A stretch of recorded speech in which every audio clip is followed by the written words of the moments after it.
대제사장마다 사람 가운데서 택한 자이므로 하나님께 속한 일에 사람을 위하여 예물과 속죄하는 제사를 드리게 하나니 그가 무식하고 미혹된 자를 능히 용납할 수 있는 것은 자기도 언약에 휩싸여 있음이라. 그러므로 백성을 위하여 속죄제를 드림과 같이 또한 자신을 위하여도 드리는 것이 마땅하니라. 이 종귀는 아무도 스스로 취하지 못하고 오직 아론과 같이 하나님의 부르심을 받은 자라야 할 것이니라. 이 코로나19 이후로 집집마다 작은 텃밭을 일구는 일들이 참 많아졌다고 하죠. 저희 집도 이 뒷마당에 작은 텃밭을 하나 일구고 있습니다. 파도 심고 오이도 심고 깻잎도 심고 잘 키워서 자급자족을 할 계획이었어요. 며칠 전에 수요일 밤이었습니다. 제가 잠을 자고 있는데 꿈결에 콸콸콸 하는 이 물소리가 들리는 거예요. 콸콸콸. 이 폭포수가 막 떨어지는 것 같은 그 소리가 들리는 거예요. 근데 가만히 이걸 들어보니까 이게 꿈이 아니고 진짜 같은 느낌이 있잖아요. 그래서 잠이 벌떡 깼어요. 창문을 열어서 보니까 진짜 폭포수가 그 텃밭 위로 막 쏟아지고 있는 것이 제 눈에 보였습니다. 이게 어떻게 된 거냐면요. 텃밭 밑으로 스프링클러 파이프가 이렇게 지나가는데 제가 살고 있는 집이 좀 오래된 집이에요. 그래서 가정용 조그만 파이프가 아니고 커머셜용 이 두꺼운 파이프 있거든요. 그 두꺼운 파이프가 땅에 심겨져 있는 거예요. 제가 그걸 모르고 곡괭이질을 할 때 너무 열심히 곡괭이질을 해가지고 파이프에 구멍을 몇 개 송송송 낸 것이죠. 그래서 그 구멍으로 물이 막 위로 솟구치게 된 것입니다. 무슨 생각이 제일 먼저 들었냐면요. 이거는 몇백 불로 고칠 수 있는 게 아니로구나. 이거 몇천 불이 들 수도 있겠구나. 그 생각 들더라고요. 저는 그날에 잠을 못 잤습니다. 그리고 기도했어요. 주님, 저희 집 형편 주님 다 아시죠? 제발 1,000불만 안 넘게 해주세요. 1,000불만 안 넘게 해달라고 제가 기도했다는 거 아닙니까? 자, 아침이 돼서 이제 파이프 고치는 분을 불렀어요. 이분이 하는 일을 옆에서 제가 가만히 지켜보니까 목요일에는 이제 처음 와서 인스펙션을 하셨습니다. 그리고 이제 공사 준비를 몇 가지 하시고 또 이제 워러 밸브도 잠그시고 그렇게 하셨어요. 금요일에는 홈디포에 가가지고 필요한 파트랑 공구 몇 가지를 이제 구입해서 오셨습니다. 토요일 아침에는요, 이제 다시 와서 공사를 실제적으로 하고 공사 마무리를 했어요. 인건비, 재료비, 가스비 다 포함해서 얼마가 나왔을까요? 얼마가 나왔냐면 6,500가 아니고 65불만 달라고 하시더라고요. 어떻게 해서 65불이라는 이 계산이 나왔는지 저는 모릅니다. 저는 그 두꺼운 이 파이프 이 정도 되는데 그거 하나 얼마 하는지 저는 그것도 잘 몰라요. 제가 아는 것은요. 이 일에 우리 하나님께서 간섭하시고 도우셨다는 것을 저는 압니다. 제가 이거 생각할 때 찬송 한 곡이 좀 머릿속에 떠올랐어요. 내가 믿고 또 의지함은 내 모든 형편 아시는 주님. 늘 보호해 주실 것을 나는 확실히 아네. 아멘. 내 모든 형편 아시는 우리 주님께서 돌보셨다는 것을 저는 믿습니다. 저는 이 사건을 좀 바라보면서 곰곰이 생각을 해봤어요. 하나님께서는 왜 이 사건을 나의 삶에 바로 지금 이 순간에 허락하셨을까? 그 이유가 뭘까? 어떤 새로운 깨달음을 나에게 주시려고 이것을 허락하셨을까? 오늘 본문 말씀 속에 그 해답이 숨겨져 있더라고요. 한 절 한 절 지금부터 살펴보겠습니다. 지난 시간에 우리에게는 큰 대제사장이 있다라고 했죠. 예수 그리스도. 오늘 본문은 이 완전한 대제사장으로 오신 예수님 말고 불완전한 대제사장들이 있어요. 바로 구약의 제사장들에 관한 이야기인 것입니다. 구약의 대제사장은요, 존귀한 직분이었어요. 인간의 대표로서 우리 인간의 문제를 하나님 앞에 가지고 나갔던 중보자였던 것입니다. 대제사장마다 사람 가운데서 택한 자이므로 하나님께 속한 일에 사람을 위하여 예물과 속죄하는 제사를 드리게 하나니. 여기 보시면 대제사장은 택한 자라고 했습니다. 하나님께서 택한 자라는 것입니다. 자, 이 말은 아무나 대제사장이 될 수가 없었다는 거예요.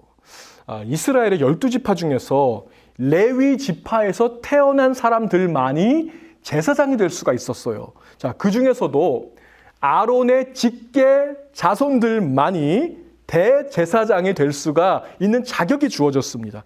그러니까 이 대제사장은 내가 하고 싶다고 할 수 있는 게 아니에요. 내가 원한다고 할 수 있는 게 아니에요. 하나님의 특별한 택함을 받은 사람들만이 이 일을 할 수 있었다는 거예요. 존귀한 직분이었던 것입니다.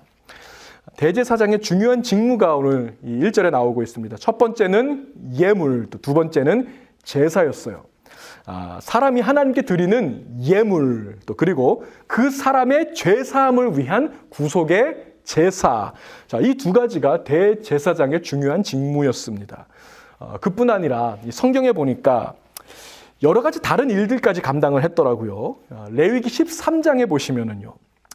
제사장은 그 병을 진찰할지니, 병을 진찰하라라고 하는 이 문구가 19번에 걸쳐서 반복이 되고 있어요.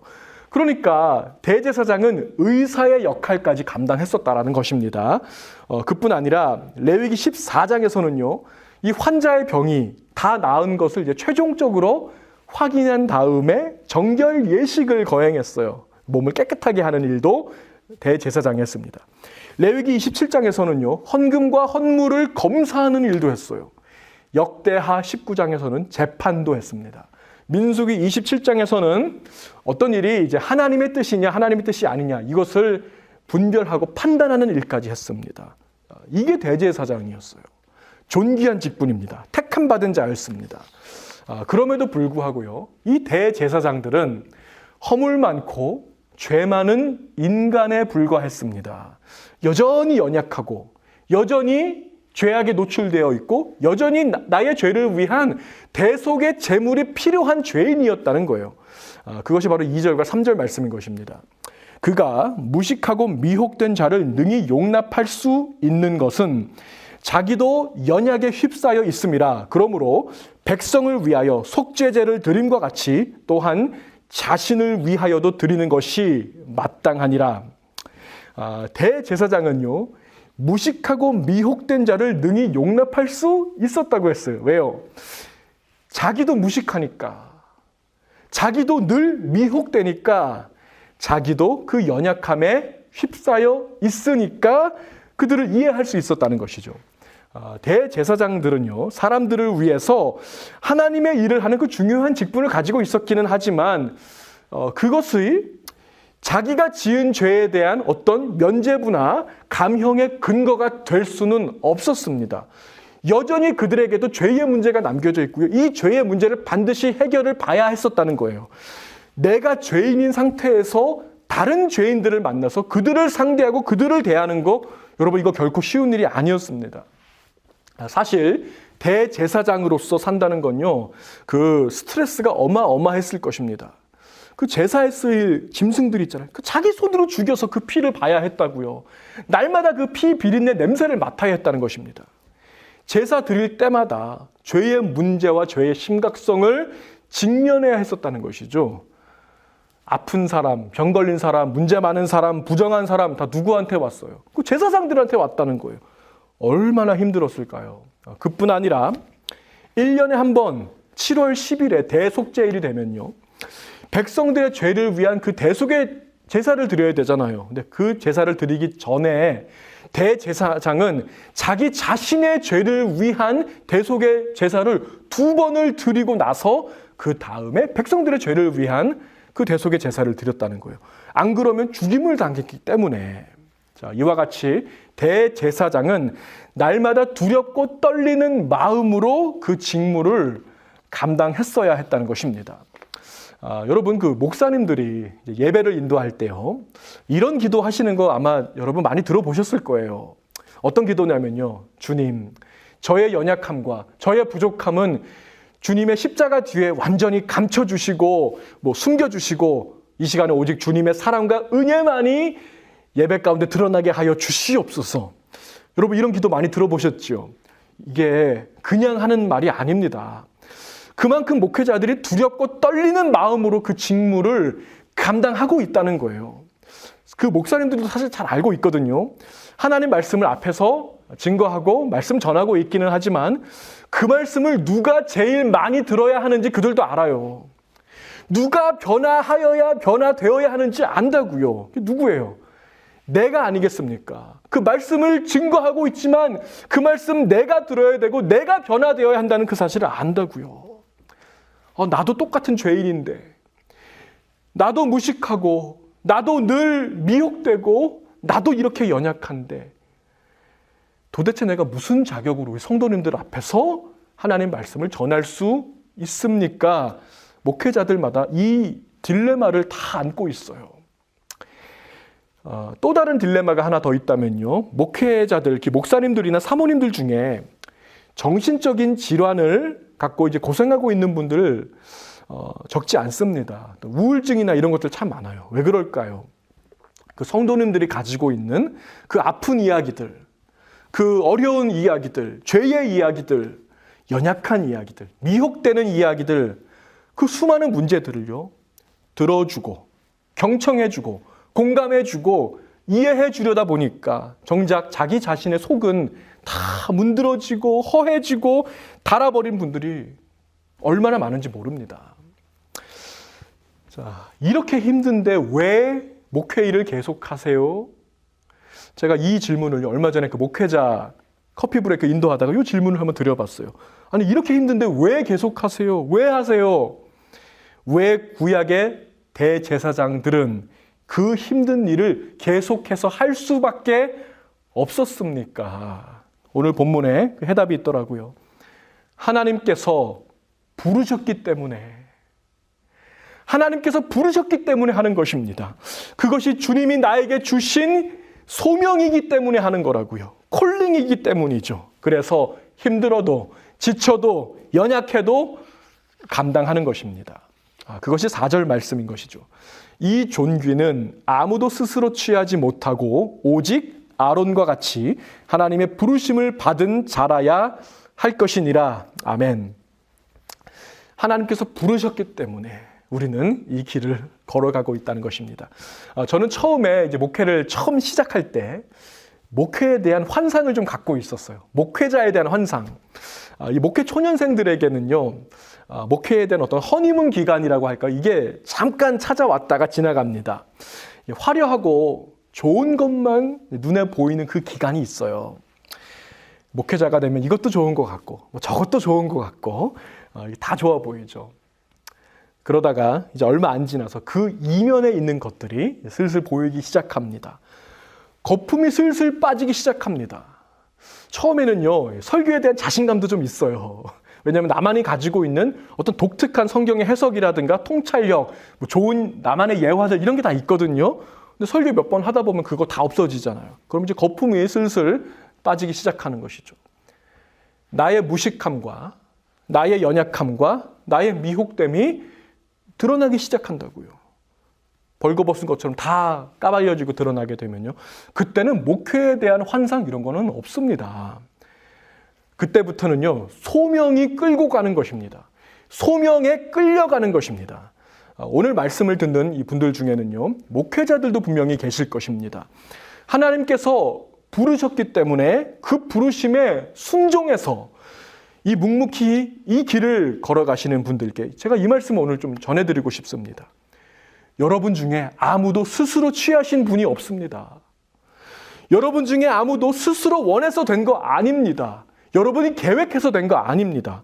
어쩌다가 된 것도 아닙니다. 하나님께서 부르셨습니다. 그래서 된 거라고요. 하나님께서 부르고 하나님께서 보내셨습니다. 바로 그 사역의 자리로 보내셨다고요. 바로 그 성도들 곁에서 그들을 돌보라고 주님께서 지정해서 보내셨다는 것을 믿으시기 바랍니다. 크기나 규모나 숫자보다 눈에 보이는 그 어떤 것보다 여러분을 부르시고 보내신 우리 주님께서 가장 중요하게 보시는 것이 있습니다. 그것이 바로 충성입니다. 맡은 자에게 구할 것은 충성이라고 하셨습니다.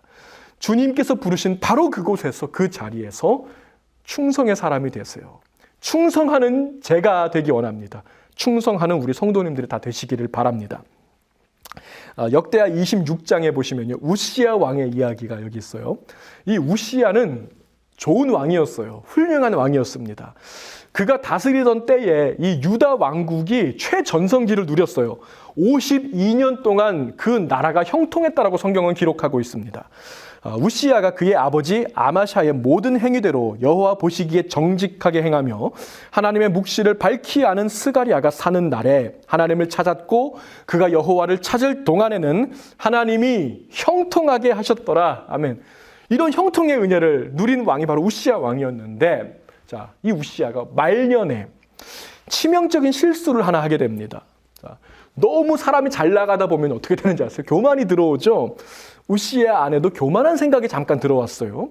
자, 어떤 생각이었냐면, 내가 왕을 해보니까 왕은 어느 정도 이제 잘하는 것 같아요. 자, 한번 제사장도 해보면 재밌을 것 같은데, 이 생각이 들어온 거예요. 자, 우시야는 왕의 일을 넘어서 제사장의 일까지 하려고 했습니다. 그가 강성하여짐에 그의 마음이 교만하여 악을 행하여 그의 하나님 여호와께 범죄하되 곧 여호와의 성전에 들어가서 향단에 분향하려 한지라. 보세요. 하나님은 우시야를 무엇으로 부르셨습니까? 무슨 일 하라고 부르셨어요? 왕으로 부르셨어요. 특별한 것이죠. 대단한 것입니다. 왕은 아무나 합니까? 제사장은 다른 사람에게 맡겨주셨다고요. 여러분, 여기서 왕이 왜 제사장의 일을 합니까? 왜 다른 사람이 해야 될 일을 하냐는 것입니다. 자, 그 모습을 그 당시 대제사장이었던 아사랴가 보고 왕에게 즉시 경고를 합니다. 우시야여, 여호와께 분향하는 일은 왕이 할 바가 아니요 오직 분향하기 위하여 구별함을 받은 아론의 자손 제사장들이 할 바니 성소에서 나가소서. 우시야가 손으로 향로를 잡고 분향하러 하다가 화를 내니 그가 제사장에게 화를 낼 때에 여호와의 전안 향당 곁 제사장들 앞에서 그의 이마에 나병이 생긴지라. 자, 경고를 무시하고요.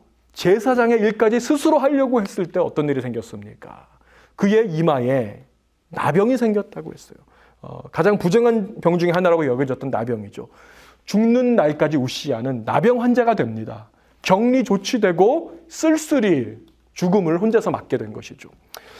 여러분, 하나님께서 우리들 각자에게 주신 부르심의 자리가 있어요. 소명의 자리, 콜링의 자리가 있습니다. 그 자리를 지키세요. 그 자리를 사수하시기 바랍니다. 벗어나지 마시기 바랍니다. 크기나 규모나 숫자나 눈에 보이는 그 어떤 것보다 충성을 구하시는 저와 여러분 되시기 바랍니다. 이번에 스프링클러가 이 파이프가 터져 보니까요, 제가 갑자기 생각난 사실이 하나 있어요. 예전에 있었던 일인데 몇 년 전에요, 어떤 성도님이 저를 이제 보자고 하시더니요, 그 마당에 스프링클러 터졌다고 어떻게 하냐고 좋으신 플러머 아는 분 없냐고 발을 동동 구르신 적이 있거든요. 죄송한 말씀이지만요, 그때 당시에 저는 하나도 공감이 안 됐어요. 왜냐하면 나는 터져본 적이 없으니까, 그건 내 문제가 아니니까, 내 일이 아니니까 사실 저는 그때 스프링클러가 뭔지도 잘 몰랐습니다. 근데 이제는요, 그 일이 나에게 터져보니까 공감할 수 있게 된 것이죠. 그런데 얼마나 감사합니까? 요즘에 저는요, 요리 실력이 좀 늘었어요. 요리 실력이 일취월장하고 있습니다. 이 코로나19으로 밖에 나가는 거 힘들어지니까요, 집에서 이것저것 제가 좀 만들어 보거든요. 요리가 진짜 많이 늘었어요. 가족들도 제가 만든 요리를 이렇게 먹어보면서 맛있다고 해주는 거 보니까 기분도 좋더라고요. 그러면서 제가 무엇을 알게 되었냐면요, 지난 14년 동안 제 아내가 많이 힘들었겠구나, 참 고생이 많았겠구나, 요리를 해보니까 그 마음을, 그 어려움을, 그 힘든 것을 공감할 수 있게 된 것이죠. 여러분, 충성된 대제사장이 되기 위한 조건이 한 가지 있습니다. 그것은 자신의 무식함과 자신의 연약함과 부족함을 처절하게 경험하는 것입니다. 하나님은요, 지식을 넘어서 공감을 요구하시는 분입니다. 여러분, 우리가 지식을 어떻게 배우는지 아세요? 지식은 책으로도 배울 수 있어요. 요즘엔 특별히 유튜브로 지식을 많이 우리가 습득하지 않습니까? 그러나 공감은 어떻게 얻습니까? 공감은 경험과 체험으로만 얻어낼 수 있는 거예요. 그래서 우리 하나님은 대제사장을 부르실 때 어떤 사람을 부르셨어요? 무식하고 미혹당하고 연약한 자들, 바로 그들 중에서 택하신 것입니다. 그것을 공감할 수 있는 사람들을 주님의 도구로 사용하기를 기뻐하셨다는 거예요. 여러분, 예수님의 제자들을 한번 보세요. 그 중에 지성인은 거의 없습니다. 그러나 그들에게는 공감력이 있었다는 거예요. 이 포스트 코로나 시대에는요, 공감력이 큰 능력이 될 것입니다. 주 안에서 사랑하는 우리 성도 여러분, 지식을 키우는 거 중요합니다. 지식이 있어야지요. 지성인이 되셔야지요. 그러나 그것보다 더 중요한 것은 공감력을 키우는 거예요. 공감할 수 있는 만큼 사랑의 지경이 넓어지는 것입니다. 공감할 수 있는 만큼 영향력의 폭이 커지는 것입니다. 사역의 지경도 넓혀지게 될 것입니다. 사도행전 1장 8절 말씀에서 오직 성령이 너희에게 임하시면 너희가 권능을 받고 예루살렘과 온 유대와 사마리아와 땅끝까지 이르러 내 증인이 되리라 하시니라. 자, 여기에서 예루살렘과 온 유대는 좀 가까운 곳을 상징하는 것이죠. 가까운 예루살렘과 유대를 넘어서 사마리아와 땅끝까지 이르도록 사랑의 지경을 넓히고 영향력의 폭을 확장하고 사역의 지경 넓혀서 그리스도의 증인되는 저와 여러분이 되시기를 우리 주님의 이름으로 축복합니다. 기도하시겠습니다. 사랑과 은혜가 풍성하신 하나님 감사합니다. 오늘 또 이 예배를 통해서 하나님의 마음을 조금 더 배우게 하시니 감사합니다. 지식적으로 하나님을 알고 지식적으로 성도들을 알고 형제를 아는 것보다 우리에게 공감력을 요구하시는 그 주님의 마음을 느껴집니다. 주님, 이 시간에 우리에게 주님을 아는 지식을 넘어서 주님의 마음을 우리에게 허락하여 주옵소서. 주님의 관점을 허락해 주시고 주님의 시선을 허락해 주시고 주님의 심장을 가진 자들이 되어서 하나님께서 느끼시는 것을 느낄 수 있는 공감력의 사람들이 되게 인도하여 주시옵소서. 코로나19로 인해서 우리 주위의 많은 형제 자매들, 이웃들을 힘든 것을 바라봅니다. 그들을 향한 하나님의 손길 되어서 그들을 안아줄 수 있고 터치해 줄 수 있는 공감의 사람들 다 되게 인도하여 주시옵소서. 감사하며 우리 주 예수님 이름으로 간절히 기도하옵나이다. 아멘.